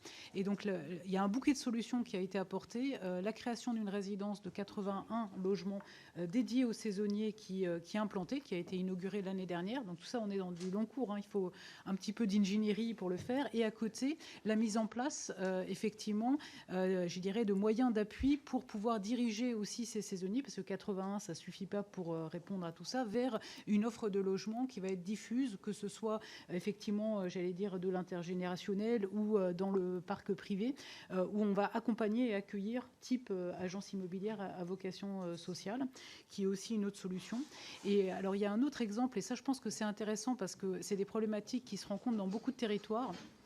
qui se trouve à Bandol, où là, on a une résidence de tourisme qui était laissée à l'abandon, mais la chance qu'on avait, elle était monopropriétaire, parce qu'aujourd'hui, vous avez beaucoup de résidences de tourisme multipropriétaires qui, là, posent un sujet, à mon avis, de transformation. Mais celle-là, elle était monopropriétaire, donc il a accepté de la vendre, donc il y a une négociation avec notre filiale Unicil, et la transformation, là, avec une part d'accession en BRS, une part d'accession aussi maîtrisée, et une part de locatif, et ce locatif, en fait, pour pouvoir le dédier à des publics, et là c'est plus facile sur la côte parce qu'on peut avoir du saisonnier en été et puis pendant le reste de l'année plutôt des gens en alternance, donc ça a été un partenariat avec le CFA, et là on passe par un système d'intermédiation locative avec en fait une association, et là c'est Solia qui est le gestionnaire, et donc ça permet effectivement d'avoir des attributions pour ces publics-là, et évidemment avec l'accord de tout le monde, et là on a 25 logements qui sont dédiés, et on arrive à combiner les deux usages, c'est-à-dire des saisonniers et puis des apprentis pendant l'année. Et c'est ça qu'il faut réussir à trouver aujourd'hui aussi, et c'est plus compliqué en montagne, c'est-à-dire qu'il faudrait presque caler des formations d'apprentissage sur les saisons où on n'a pas besoin de saisonniers. Non, mais donc il faut aller un peu plus loin qu'effectivement le seul prisme logement. Donc en interne au groupe, on a fait un guide, mais qui est peut-être pas assez connu et qu'on aimerait bien, et on en a parlé avec Madame Faure, relayer sur les territoires pour aussi montrer les types de solutions qu'on peut apporter. Et puis effectivement, voilà, ouvrir des réflexions, c'est que des réflexions, notamment sur la sécurisation par rapport à Visal, parce qu'il y a toujours effectivement une inquiétude de dégradation. Et donc, c'est des sujets qui, à mon avis, pourraient voilà, assez rapidement rentrer dans l'opérationnel. Mais on n'a pas un modèle général, et donc c'est la difficulté de ce type de public. Merci Madame la Directrice Générale. Je vais donc laisser la parole maintenant à l'ensemble de nos autres collègues. On va commencer par Jean-Baptiste Lemoine, puis Evelyne Renaud-Garabédian. Merci beaucoup, Madame la Présidente. Merci beaucoup, Président, Monsieur le Vice-président, Madame la Directrice Générale, pour tous ces éléments.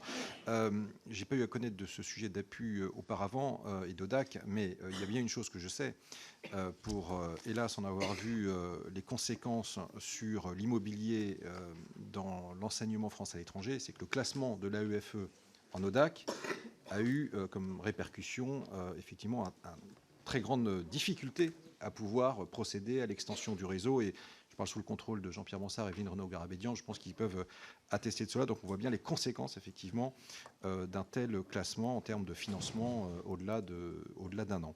Ma question, à l'heure des plaidoyers, justement, était peut-être aussi d'en faire un pour un dispositif auquel vous contribuez, qui est celui des agences départementales d'information sur le logement, les ADIL.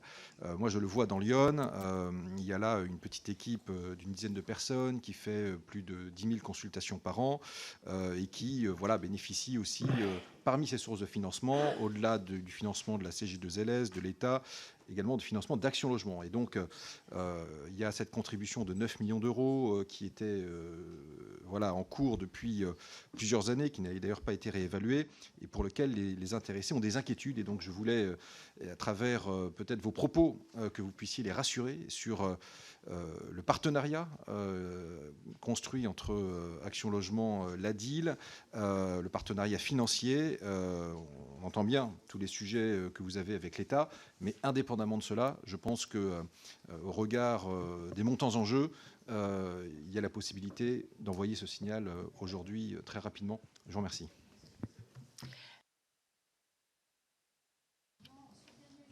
Merci, Madame la Présidente. Monsieur le Président, je suis sénateur des Français de l'étranger. À ce titre, je rencontre régulièrement des Français qui vivent à l'étranger et qui nous exposent les problèmes administratifs qu'ils rencontrent. Et j'ai deux questions à vous poser. L'une, qui est le Mobilipass, qui a été mis en place pour des aides qui sont allouées à des salariés français en France et qui déménagent pour un nouveau job.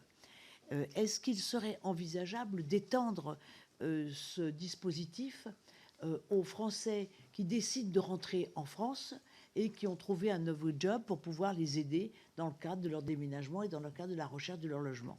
Ma deuxième question, elle porte sur les jeunes Français qui, après le bac, rentrent en France pour suivre les études, un cursus universitaire.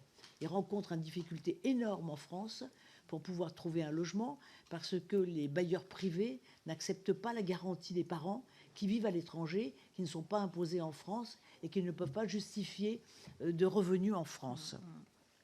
Est-ce que l'on pourrait envisager d'avoir des possibilités pour que Visale leur soit consenti? Je pense que oui. La difficulté, c'est qu'à l'étranger, les Français ne connaissent pas l'existence de Visale. Comment peut-on ensemble travailler avec vos équipes et mes équipes pour qu'on puisse réfléchir à un webinaire ou à une organisation à tous les Français? Il y a quand même 560 lycées dans le monde. Il y a plus de 5000 jeunes Français qui rentrent en France après le bac. Et donc, j'aimerais savoir si on peut envisager de se rencontrer pour pouvoir réfléchir ensemble, pour que je puisse communiquer avec vous, avec les ambassades, les associations d'anciens élèves, les associations de parents d'élèves, avec les proviseurs des lycées, les consulats, pour pouvoir communiquer sur le sujet. Merci. Beaucoup, Evelyne. Daniel Salmon, ensuite Franck Montaugé. Merci Madame la Présidente. Merci Monsieur le Président, Monsieur le Vice-président et Madame la Directrice Générale pour vos exposés. Très très clair, et votre cri d'alarme dont on partage les constats. Je reviendrai sur un point, c'est celui de la rénovation thermique. Loin de moi l'idée d'opposer construction et rénovation, mais on sait que vous avez la capacité, dans le domaine des logements sociaux, d'aller très vite. Vous avez prouvé votre efficacité dans la rénovation thermique, et aujourd'hui on a besoin d'accélérer. Et je voudrais savoir quelles sont vos capacités de financement. On voit bien qu'elles sont très très impactées aujourd'hui, d'aller vite dans la rénovation thermique. Où est-ce que vous en êtes? Est-ce que vous avez bénéficié d'aides de l'État autres? Je sais que, vous savez, les particuliers ont droit à MaPrimeRénov'. Qu'est-ce qui est fait pour le logement social pour aider à cette rénovation? Je vous vois bien sourire, mais j'attends d'avoir votre réponse. Et de quels besoins de financement auriez-vous pour vous acquitter, pour aller dans le sens de cette rénovation accélérée? Merci. Franck Montaugé, ensuite Denis Boide. Merci Madame la Présidente, merci Messieurs et Madame. Il y a quelques années, à l'occasion des premières mesures présentées par le ministre de Normandie, mon groupe avait dit qu'en fait, s'engageait un processus de casse du modèle de l'habitat social en France. Je pense qu'on y est aujourd'hui. Alors moi, je ne me réjouis pas qu'on soit plus nombreux à le constater, à le déplorer, mais je voulais quand même rappeler ça. Oui. Allez, on peut en discuter. À l'époque, on s'est senti un peu seul, je ne vous le cache pas.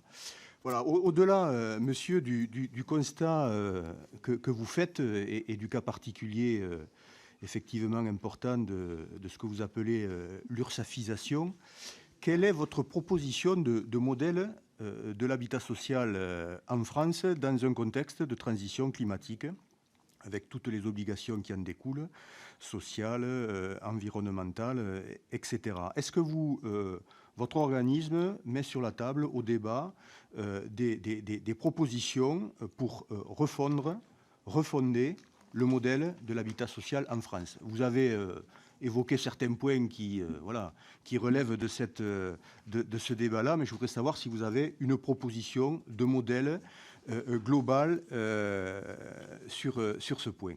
Et ma deuxième question, elle est plus ciblée. Quelle est votre action, si ce n'est vos positions, à l'égard des territoires ruraux, à deux égards? D'abord, le logement social temporaire pour les travailleurs agricoles saisonniers, pas forcément relevant du RSA, dont nous avons et dont nous aurons besoin. Voilà. Et quelle est votre contribution, votre position ou vos réflexions par rapport aux conséquences du ZAN pour les communes rurales en particulier? Je pense à la question de la réhabilitation de l'habitat ancien dégradé ou délaissé, qui peut constituer une réponse par rapport au ZAN pour de très très nombreux villages en zone rurale confrontés à la mise en œuvre du ZAN. Je vous remercie. Merci. Denis Boide, ensuite Franck Menonville. Merci Madame la Présidente. Monsieur le Président, Je partage beaucoup de l'analyse que vous avez pu faire sur la crise du logement que nous traversons aujourd'hui. Et je vous avoue, comme vous, que je suis assez inquiet pour l'avenir. Depuis plusieurs années, nous alertons sur cette crise du logement ici, qui est un des principaux facteurs d'inégalité dans ce pays. Vous-même, vous avez parlé récemment de bombe sociale. Moi, j'en prends le mot, je penserais plutôt qu'il nous faut un plan Marshall sur le logement social que plutôt des réductions de RLS. Les logements sont de plus en plus inaccessibles et les salariés sont contraints d'éloigner leur habitation de leur lieu de travail. Si la logique voudrait qu'on choisisse son logement en fonction de son emploi, aujourd'hui, de plus en plus de Français doivent choisir leur emploi en fonction de leur capacité à se loger. Et on voit aujourd'hui des chefs d'entreprise que vous représentez qui sont obligés de construire eux-mêmes des logements pour leurs salariés. Cette crise du logement a des traductions concrètes sur l'économie de nos territoires. Alors qu'une entreprise sur deux cherche du personnel, certains employeurs doivent faire face à des difficultés de recrutement faute de logements disponibles pour loger leurs salariés à des prix raisonnables. Une enquête publiée par la CPME le 15 mai dernier indique que les salariés renoncent à un emploi faute de logement adapté. La question du logement et des mobilités professionnelles pourrait donc être mieux accompagnée. Comment appréhendez-vous ce sujet ? Des améliorations dans la coordination avec les élus locaux, mais aussi avec l'ensemble des bailleurs sociaux sur les territoires sont-elles envisageables ?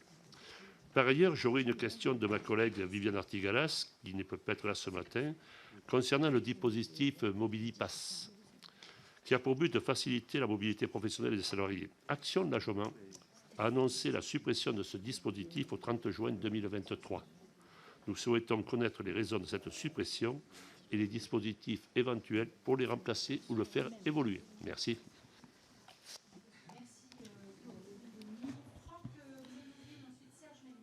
Merci Madame la Présidente, Monsieur le Président, Monsieur le Vice-président, Madame la Directrice Générale. Tout d'abord, vous remercier et vous féliciter de la clarté de vos propos et de la passion qui est la vôtre pour porter vos convictions. Je voudrais surtout apporter un témoignage, parce que finalement ce que vous vivez, c'est une nouvelle fois une fragilisation des corps intermédiaires et des valeurs du paritarisme. C'est aussi, il faut le dire, le goût actuel de la recentralisation et de la reprise en main de l'administration sur un certain nombre de politiques, souvent à visée budgétaire. Finalement, et ce que je voudrais dire, c'est que dans les temps que nous vivons actuels, c'est justement l'inverse qu'il faut faire. Il faut vraiment s'appuyer sur le paritarisme, rechercher des compromis. C'est la culture de votre groupe. Et moi, ce que je voudrais surtout dire à cet instant, c'est témoigner pour l'action qui était la vôtre et qui est l'action du groupe Action Logement dans le cadre d'un département comme le département de la Meuse, où nous avions un OPH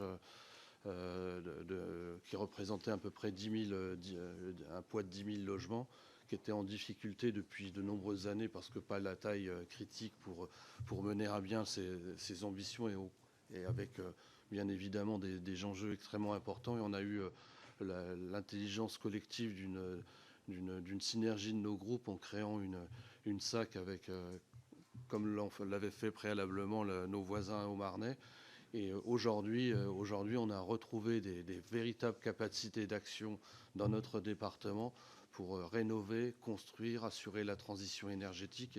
Et vraiment, je pense que c'est des exemples comme ça qu'il faut aussi porter et aussi valoriser sur nos territoires, parce qu'on voit vraiment le levier financier, le levier opérationnel, le levier en matière de compétences que vous êtes et qui peuvent s'adosser à la territorialisation d'OPH comme les nôtres, qui sont vraiment aujourd'hui parfaitement efficients. Voilà, merci.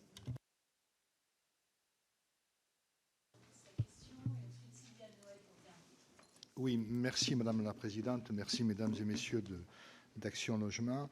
Ma question vient compléter celle de Daniel Salmon et elle concerne le problème des passoires thermiques qui s'appliquent depuis le 1er janvier de cette année, qui concerne aujourd'hui sur le plan national que 2% des logements les plus mal isolés. Mais cette proportion va aller en augmentant avec l'interdiction ou l'impossibilité de loger, enfin de mettre en location les logements classés F et G très vite à l'horizon de 2028. Et moi, je voulais savoir quelle est la part du parc d'immobilier Action Logement qui est concerné par ces logements classés F et G. Alors j'espère très peu, parce que la trajectoire financière qui s'offre, qui est devant Action Logement, peut rendre compliquée la nécessaire rénovation énergétique de ces logements. Voilà. Et donc, quel est le pourcentage de ces logements? Merci beaucoup, Serge. Sylviane Noël, pour terminer cette série. Merci Madame la Présidente et merci Messieurs, Madame, pour la qualité de votre exposé qui ne nous rassure pas et qui ne fait que confirmer la volonté un peu symptomatique de notre pays depuis quelques années de détruire systématiquement ce qui marche. Et votre histoire nous rappelle assez celle de l'agence de l'eau qui s'est vue confisquer une partie de ses ressources pour les verser dans le tonneau des Danaïdes, et c'est bien regrettable. J'avais pour ma part une question concernant la proposition du président de la République d'étendre la garantie Visale à tous les propriétaires sans condition. Est-ce que cela vous paraît réalisable et tenable? Merci.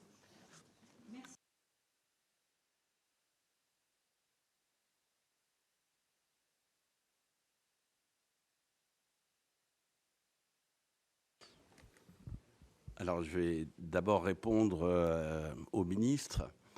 Monsieur le ministre, concernant les ADIL et ANIL, on est en plein consensus sur ce type de réponse. Évidemment, au vu de la situation financière, vous imaginez bien que certains d'entre nous, autour de la table du conseil d'administration d'Action Logement Groupe, étaient pour la suppression de toutes les aides, même si nous reconnaissons l'utilité indispensable des ADIL et des ANIL. Mais Philippe Langrand l'a souligné tout à l'heure, les discussions sont modernes autour de la table et les consensus sont trouvés. Donc, sans vous dévoiler à l'avance les montants qui seront attribués aux ADIL et aux ANIL, vous pouvez rassurer vos interlocuteurs et leur dire que nous avons entendu vos intérêts, enfin vos intérêts pour cette question des ADIL et des ANIL, et que nous serons, si nous trouvons un accord évidemment avec l'État, extrêmement bienveillants auprès d'eux. Voilà. Je ne peux pas vous donner le montant exact là, puisque vous, monsieur le ministre, vous avez entendu que nous allions être bienveillants et que des montants pourront être sauvegardés pour eux. Voilà. Sauvegarder ne veut pas dire augmenter. Hein. Ouais. Donc, de toute façon, pour 2023, c'est acquis, puisqu'on l'a dit, la convention quinquennale devait se terminer au 31 décembre 2022, et que l'année 2023 est une année de suivi, mais j'imagine que votre question portait sur les années à venir.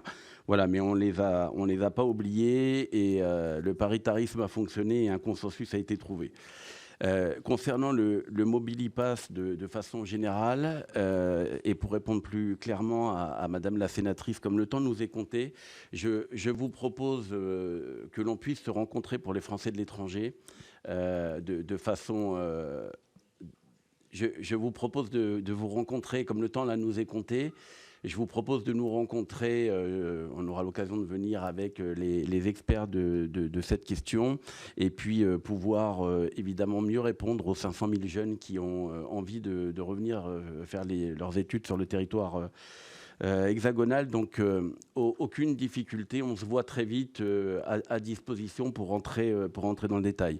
Concernant le Mobilipass, les partenaires sociaux ont souhaité arrêter ce produit pour deux raisons. La première, parce que économiquement aujourd'hui il n'est pas tenable, et puis deux, on souhaite faire une proposition juste après la signature ou pendant la signature de la convention quinquennale sur un produit de mobilité beaucoup plus dynamique, beaucoup plus précis, et qui évitera toutes les fraudes de microstructures qui ont pu être créées pour bénéficier de ce produit. Là aussi, depuis l'arrivée de Nadia Bouillet, il y a une rigueur qui a été mise sur le contrôle extrêmement précis de toute fraude sur l'ensemble de nos produits, et donc il y aura évidemment, puisque c'est l'ADN d'Action Logement, un produit de mobilité qui sortira dans les mois qui viennent et qui répondra avec encore plus de précision à l'ensemble des besoins de mobilité croissants de l'ensemble des salariés, mais également des jeunes. Concernant la rénovation énergétique, alors là aussi, j'y mettrai aussi la question des F et G, le parc d'Action Logement, mais comme le parc de l'ensemble des bailleurs sociaux français, est plutôt en meilleur état que le parc du privé. Les bailleurs sociaux travaillent depuis longtemps cette problématique de la rénovation énergétique et les filiales d'Action Logement, évidemment, peut-être encore plus que les autres. Rendre du pouvoir d'achat aux Français passe aussi par la maîtrise de nos charges et c'est un devoir de pouvoir répondre à ces sujets. La problématique des F&G va devenir terrible parce que malheureusement les bailleurs privés ou petits bailleurs ou bailleurs personnels qui mettent à disposition des logements qui souvent correspondent à leur retraite ou à leur complément de retraite, etc., n'auront pas les moyens de revenir sur des travaux extrêmement importants et préféreront pour beaucoup retirer ces logements de l'offre. Et comme on est en manque d'offres déjà, vous imaginez l'impact là aussi que ça va avoir et mettre des choses en place à très court terme. Nous sommes, favorables, évidemment, parce qu'on souhaite aller vite, mais là aussi, il faut mesurer les impacts de toutes choses. Donc, je crains que ça, plus le ZAN mal maîtrisé ou mal compris, va accentuer encore les problématiques que nous avons là. Je le disais tout à l'heure, 350 km/h en klaxonnant, mais ça, le mur arrive très vite. Voilà, concernant le modèle global que nous pourrions avoir au sein d'Action Logement sur le logement social. Vous savez, je crois que malheureusement, il n'y a pas de baguette magique, il n'y a pas une seule solution. Il faut évidemment utiliser l'ensemble de l'arsenal disponible en France pour pouvoir répondre à cette question qui est majeure. Un modèle unique, j'avoue que j'y crois pas. Faire que de la construction, j'y crois pas. On a beaucoup démoli. On va démolir un peu moins. On a beaucoup démoli, notamment dans le cadre des QPV et de l'ANRU. Peut-être que nous allons aller vers un modèle qui sera moins orienté vers la déconstruction et la reconstruction, mais plus vers des réhabilitations totales et majeures. Donc ça répond à la question que j'ai zappée tout à l'heure, ma chère Dominique, qui constitue à avoir une offre de seconde vie. Mais là aussi, ça ne peut pas faire 100% des sujets. Et je ferai un lien avec la question que Franck posait tout à l'heure concernant la restructuration de notre modèle. Du modèle du logement social. Il citait en creux une de nos filiales qui s'appelle Plurial, dont la sénatrice Ferrat connaît bien, puisqu'elle est marnaise à l'origine, et aujourd'hui, elle se développe de l'Est parisien jusqu'au quasiment à la Meurthe-et-Moselle, en tout cas à la Meuse incluse, et le regroupement dans cette SAC d'une ESH extrêmement dynamique et de deux offices qui étaient plutôt bien gérés, mais en difficulté parce que pas à la bonne taille. L'ensemble des trois, l'ingénierie qui a été apportée autour de ça, donne aujourd'hui une SAC extrêmement dynamique, très importante et qui répond beaucoup mieux aux besoins de nos territoires. Donc merci d'avoir souligné ce très bel exemple territorial qui permet à des secteurs qu'on appelle vulgairement détendus, de continuer à avoir une offre extrêmement bienveillante pour nos concitoyens. Ensuite, concernant les territoires ruraux, nous sommes territoriaux, je le disais, hein, donc on a des filiales sur la quasi-totalité des départements et donc là aussi on essaie d'avoir, grâce à la structure nationale cette fois, cette sorte de fonds de péréquation qui nous permet d'investir lourdement sur les territoires ruraux, plutôt que ce qui était fait à l'époque où nous avions beaucoup de collecteurs, où ils ne faisaient que redistribuer ce qu'ils collectaient. Donc lorsque vous étiez métropolitain, un collecteur métropolitain, vous aviez des moyens très très très importants, et quand vous étiez un collecteur rural, c'était extrêmement difficile. Grâce aujourd'hui au collecteur unique, on peut réinvestir de façon massive. C'est vrai pour les territoires ruraux, mais c'est vrai également pour les territoires ultramarins, où je rappelle qu'Action Logement a dédié une enveloppe d'1,5 milliard d'investissement pour les territoires ultramarins, ce qui nous permet d'avoir aujourd'hui un opérateur à Mayotte vivant sur, évidemment, l'APEC collectée sur des territoires qui vont mieux que les autres. Je ne pense pas avoir expliqué grand-chose. Ah oui, concernant Visal, c'est extrêmement important. Une fois de plus, le en même temps est très compliqué parce que Visal est un produit qui a été créé pour être, excusez-moi du terme, mais discriminant. Si vous le rendez universel, une fois de plus, c'est en opposition totale ou antagoniste, puisque seuls les jeunes, les moins de 30 ans et les salariés sous plafond peuvent bénéficier de Visal. Donc, à partir du moment où vous le rendez universel, il n'a plus aucun intérêt. 2, il va déresponsabiliser nos concitoyens. Parce que là, pour le coup, vous ne payez plus, Action Logement paiera, vous détruisez votre logement puisque Visal intègre une garantie qui permet de refaire l'ensemble. Et puis le dernier point qui ne peut pas fonctionner avec cette garantie universelle, c'est, vous imaginez, le montant de la caution financière dans le bilan d'Action Logement Service qu'il faudrait avoir pour garantir l'ensemble de tout ça. Et puis au niveau éthique, entre nous, est-ce que mon fils unique, que j'adore plus que tout, doit bénéficier de la garantie Visal? Est-ce que le père que je suis ne peut pas assumer l'ensemble de ces garanties? Donc voilà pourquoi on doit garder un produit pour ceux qui en ont besoin, un produit qui est ciblé, spécifique et extrêmement efficace. Et vous l'avez dit, Madame la sénatrice, pourquoi une fois de plus modifier, abîmer ou arrêter un produit qui fonctionne?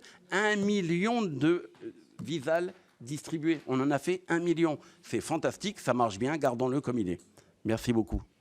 Très bien, merci beaucoup. Je vais devoir mettre fin à cette audition absolument passionnante. Merci de n'avoir eu aucune langue de bois. Je pense que les messages ont été correctement passés. Et je pense que, sans vouloir préempter sur les positions des uns et des autres, vous pourrez trouver au Sénat le soutien nécessaire et assez transpartisan sur l'existence et la continuité de votre existence comme outil partenarial extrêmement important et fondamental dans le redressement de notre pays. Voilà, merci infiniment pour cette audition. Merci beaucoup. Merci et à très vite, j'ai bien compris. Voilà. Je vais demander à mes collègues 2 petites minutes. On a encore un ordre du jour, donc on va se...